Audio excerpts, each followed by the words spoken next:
Բարելույս ժողովուրդ ջան, այսօր եկեղեցու ճանապարհին մտածում եմ մի կարևոր բառի մասին, հանուն բառի մասին, անել ինչ-որ բան հանուն ինչի անել,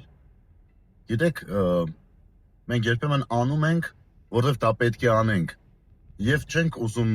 մտածել, ավելի խորը մտածել այդ ամենի շուրջ, ասելով, թե հանուն ինչի եմ ես դա հիմա անում, և ցավոք սրտի այսօր տեսնում ենք մարդկանց, որոնք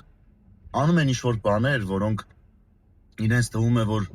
լավ է, ճիշտ է, շիտակ է, բայց հանուն ինչի են անում։ Այս հանունը շատ կարևոր հանգամանք է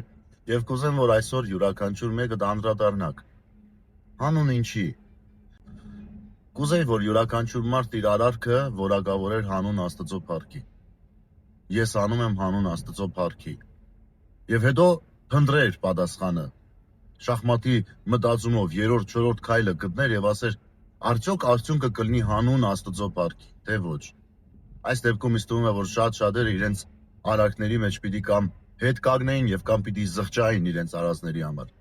Բայց քանի որ այդ հանունի շեշտադրումը սխալ է տրվում, ուրեմն դեռևս իմ կարծիքով այդ է նաև դառնում պատճառը, որ արարքները դառնում են ոչ թե օգտակար, այլ վնասակար։ Ուրեմն սիրելիներս, այսօր ձեր օրը անցկացրեք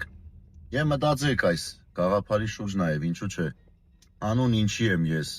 անում այս ինչ բանը։ Աստված ներկա է իմ արարքի մեջ, Աստված ներկա է իմ ասելիքի մեջ, Աստված ներկա է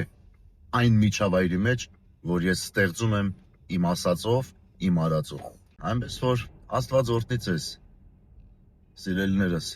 և հանուն Աստծո անվան ներկայության թող որ ձեր յուրաքանչյուր մեկի գործը, արարքը, խոսքը, վարմունքը, շարժուձևը լինի Աստծուն ուրախացնող։ Օրհնված օր ձեզ բոլորիդ, սիրելիներս, լավ եղեք։